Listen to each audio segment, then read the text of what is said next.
ಎಲ್ರಿಗೂ ನಮಸ್ತೆ. ಈ ಸಂಚಿಕೆಗೆ ನಿಮಗೆ ಸ್ವಾಗತ. ಸೊ ಇವತ್ತಿನ ಕಾನ್ಸೆಪ್ಟ್ ಬಂದು ನಾವು ಬಿಲ್ಡಿಂಗ್ ಸಪೋರ್ಟ್ ಸಿಸ್ಟಮ್ ಅನ್ನೋದ್ರ ಬಗ್ಗೆ ತಿಳ್ಕೊಳ್ಳಿಕ್ಕೆ ಹೊರಟಿದ್ದೀವಿ. ಸೊ ಅದ್ರ ರಿಲೇಟೆಡ್ ಆಗಿ ನಮ್ಮ ಮಧು ಸರ್ ಏನ್ ಹೇಳ್ತಾರೆ ಅನ್ನೋದನ್ನ ಕೇಳೋಣ ಬನ್ನಿ. Sir, building support system related ಆಗಿ ಏನ್ ಹೇಳಲಿಕ್ಕೆ ಇಷ್ಟಪಡ್ತೀರಾ? ಫಸ್ಟ್ ಆಫ್ ಆಲ್ ಈ ಸಪೋರ್ಟ್ ಸಿಸ್ಟಮ್ ಅಂದ್ರೆ ಏನು ಅಂತ ತಿಳ್ಕೊಳ್ಳೋಣ. ಈಗ ನಮಗೆ ಏನೋ ಒಂದು ಅವಶ್ಯಕತೆ ಇರುತ್ತೆ. ಅದು ವಸ್ತು ಆಗಿರ್ಬೋದು ಅಥವಾ ಮಾನಸಿಕವಾಗಿರುವಂತ ಒಂದು ಸಪೋರ್ಟ್ ಆದರೂ ಆಗಿರ್ಬೋದು. ಸೊ ಅದನ್ನ ಯಾರಿಂದ ಪಡ್ಕೊಳ್ತೀವಿ ಅಥವಾ ಅಡ್ವೈಸ್ ತಗೊಳ್ತೀವಿ ಅಂತ ಒಂದು ಸಿಸ್ಟಮ್ಗೆ ನಾವು ಈ ಸಪೋರ್ಟ್ ಸಿಸ್ಟಮ್ ಅಂತ ನಾವು ಅನ್ಕೋಬಹುದು. ಸರಿನಾ?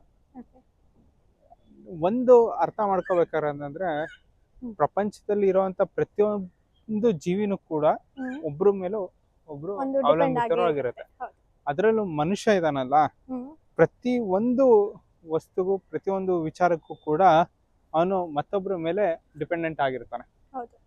ನೀವು ನೋಡ್ಬೋದು ಇವಾಗ ನಡೀತಿರುವಂತ ಜಾಗತಿಕ ಇಶ್ಯೂಗಳಲ್ಲಿ ಉಕ್ರೇನ್ ರಷ್ಯಾದಲ್ಲಿ ಸಮಸ್ಯೆ ಆಗಿದ್ದಕ್ಕೆ ನಮ್ಗೆ ಇಲ್ಲೂ ಕೂಡ ಅದರದ ಎಫೆಕ್ಟ್ ಬೀಳ್ತಾ ಇದೆ. ಸೊ ಇಂಥ ಒಂದು ಸಂದರ್ಭದಲ್ಲಿ ಇರ್ಬೇಕಾದ್ರೆ ಸೊ ಈ ಸಪೋರ್ಟ್ ಸಿಸ್ಟಮ್ ಅನ್ನೋದು ನಮ್ಗೆ ತುಂಬಾ ಇಂಪಾರ್ಟೆಂಟ್ ಆಗುತ್ತೆ. ಇದು ಜಾಗತಿಕ ಅದು ಬೇರೆ ವಿಚಾರ. ಆದ್ರೆ ಒಬ್ಬ ವೈಯಕ್ತಿಕವಾಗಿ ನಾವು ನೋಡೋದಾದ್ರೆ ಫಸ್ಟ್ ನಮ್ಮ ಅವಶ್ಯಕತೆಗಳನ್ನ ನಾವು ಗುರ್ತಿಸ್ಕೋಬೇಕು. ಸರಿನಾ? ಫಸ್ಟ್ ನಮ್ಮ ಅವಶ್ಯಕತೆಗಳನ್ನ ಗುರ್ತಿಸ್ಕೊಂಡು ಆ ಅವಶ್ಯಕತೆಗಳು ಎಲ್ಲಿಂದ ನಮ್ಗೆ ಏನದು ಸಪೋರ್ಟ್ ಸಿಗುತ್ತೆ ಅದನ್ನ ಫುಲ್ಫಿಲ್ ಮಾಡ್ಕೊಳ್ಳೋದಕ್ಕೆ ಅನ್ನೋದನ್ನ ನಾವು ಫೈಂಡ್ ಔಟ್ ಮಾಡ್ಕೋಬೇಕು. ಸರಿನಾ? ಈ ಸಪೋರ್ಟ್ ಸಿಸ್ಟಮ್ ಅಲ್ಲಿ ಇನ್ನೊಂದು ವಿಚಾರ ಏನಾಗುತ್ತೆ ಅಂದ್ರೆ ಯಾವಾಗ್ಲೂ ಕೂಡ ಒನ್ ವೇ ಪಾಲಿಸಿ ಇರಬಾರ್ದು. ಗಿವ್ ಅಂಡ್ ಟೇಕ್ ಪಾಲಿಸಿ ತರನು ಇರಬೇಕು ಅಲ್ವಾ? ಮತ್ತೆ ನಮ್ಮ ಬೌಂಡ್ರೀಸ್ಗಳನ್ನ ಅದರಲ್ಲಿ ಗುರ್ತಿಸ್ಕೋಬೇಕು. ಮತ್ತೆ ಅವರ ಬೌಂಡ್ರೀಸ್ನು ಕೂಡ ನಾವು ತಿಳ್ಕೊಬೇಕಾಗತ್ತೆ. ಮತ್ತೆ ಇದ್ರ ಇಂಪಾರ್ಟೆನ್ಸ್ ಹೇಗೆ ಅಂತಂದ್ರೆ ಈ ಸಾಮಾನ್ಯವಾಗಿ ಈಗ ವಸ್ತುಗಳಾದ್ರೆ ಅದ್ರ ಲೆಕ್ಕನೇ ಬೇರೆ ಬರುತ್ತೆ. ಮನಸ್ಸಿಗೆ ಸಂಬಂಧಿಸಿದಂಗೆ ಒಂದಷ್ಟು ಸಮಸ್ಯೆಗಳಾದಾಗ ನಾವು ಯಾರ ಹತ್ರ ಹೇಳ್ಕೋಬೇಕು ಅನ್ನೋದು ತುಂಬಾ ಇಂಪಾರ್ಟೆಂಟ್ ಆಗುತ್ತೆ. ಹಾಗೆ ಅದು ಜಸ್ಟ್ ಹೇಳ್ಕೊಂಡ್ರೆ ಸಾಕ ಅಥವಾ ಸೊಲ್ಯೂಷನ್ ಎಕ್ಸ್ಪೆಕ್ಟ್ ಮಾಡ್ಬೇಕಾ?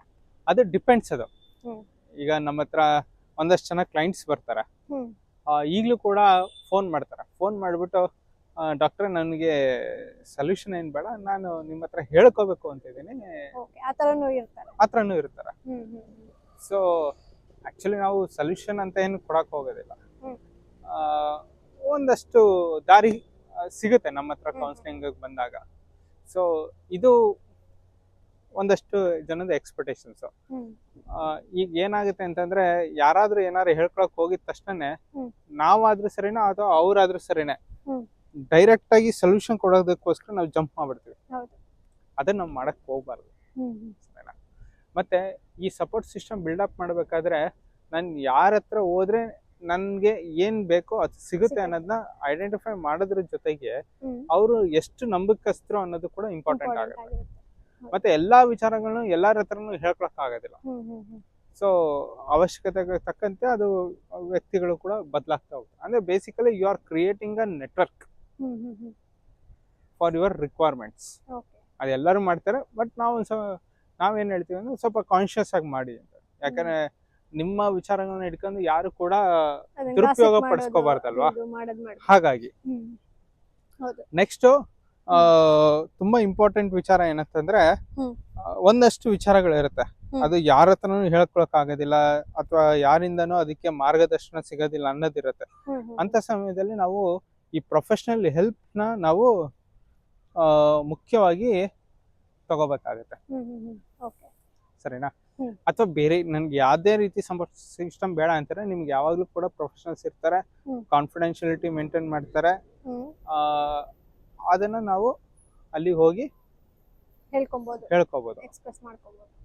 ಇದು ನಮ್ಮ ಸಪೋರ್ಟ್ ಸಿಸ್ಟಮ್ ಬಗ್ಗೆ ನಾವು ತಿಳ್ಕೊಬೇಕಾಗಿರೋಂತ ಒಂದಷ್ಟು ಮಾಹಿತಿ. ಸೊ ಬೆಟರ್ ನಾವು ಪರ್ಟಿಕ್ಯುಲರ್ ಆಗಿ ಲೈಕ್ ಎಲ್ಲಿ ನಮ್ಗೆ ಕಾನ್ಫಿಡೆನ್ಶಿಯಲ್ ಅಂತ ಅನ್ಸುತ್ತೆ ಅಲ್ಲಿ ನಮ್ಮ ವಿಚಾರಗಳನ್ನ ಹೇಳ್ಕೊಳ್ಳೋದು ಬೆಟರ್ ಅಂತ ನಿಮ್ಮ ಸಜೆಷನ್. ಸೊ ಸಪೋರ್ಟ್ ಸಿಸ್ಟಮ್ ಬಗ್ಗೆ ಇದು ಸುಲಲಿತವಾಗಿ ಲೈಕ್ ಇದು ಬಿಟ್ಟು ಮತ್ತೆ ಏನಾದ್ರು ಕನೆಕ್ಷನ್ಸ್ ಆ ತರ ಏನಾದ್ರು ಇಲ್ಲ. ತುಂಬಾ ಅಷ್ಟೊಂದು ಡೀಪ್ ಆಗೆಲ್ಲ ಏನು ಅವಶ್ಯಕತೆ ಏನಿಲ್ಲ. Okay, so basically support system ಅಂತಂದ್ರೆ ನಮಗೆ problems, it means psychological related ಆಗಿ ಇಶ್ಯೂಸ್ ಬಂದಾಗ ಯಾರನ್ನ ಮೀಟ್ ಮಾಡಬೇಕು, ಮತ್ತೆ ಅವರಿಗೆ ಹೇಗೆ ಅಪ್ರೋಚ್ ಮಾಡಬೇಕು, ಮತ್ತೆ ಸರಿಯಾದ ವ್ಯಕ್ತಿಯನ್ನ ನಾವು ಆಯ್ಕೆ ಮಾಡ್ಕೊಂಡಿದೀವಿ ಅನ್ನೋದು ಇದೊಂದು ಮೇನ್ ಕಾನ್ಸೆಪ್ಟ್ ಅಂತಾನೆ ಹೇಳ್ಬೋದು. ಓಕೆ, ಸಪೋರ್ಟ್ ಸಿಸ್ಟಮ್ ಬಗ್ಗೆ ಇಷ್ಟು ನೀಟಾಗಿ ತಿಳಿಸ್ಕೊಟ್ಟಂತಹ ನಿಮಗೆ ನಾನು ತುಂಬಾ ಧನ್ಯವಾದಗಳನ್ನ ಹೇಳಲಿಕ್ಕೆ ಇಷ್ಟಪಡ್ತೀನಿ. ಸೊ ಹಾಗೆ ಮುಂದಿನ ಸಂಚಿಕೆಯಲ್ಲಿ as you know we are creating one episodes ಗಳನ್ನ ಮಾಡಬೇಕು ಅಂತಾನೆ ಅನ್ಕೊಂಡು ಇದನ್ನ ಸ್ಟಾರ್ಟ್ ಮಾಡಿದ್ದು. ಸೊ ಮತ್ತೆ ನಾನು ಇನ್ನು ಮತ್ತೊಂದು ಸಂಚಿಕೆಯಲ್ಲಿ ನಿಮ್ಮೊಟ್ಟಿಗೆ ಮತ್ತೆ ಇನ್ನೊಂದು ಟಾಪಿಕ್ ನ ಇಟ್ಕೊಂಡು ಬರ್ತೀನಿ. Thank you so much. Thank you. Thank you.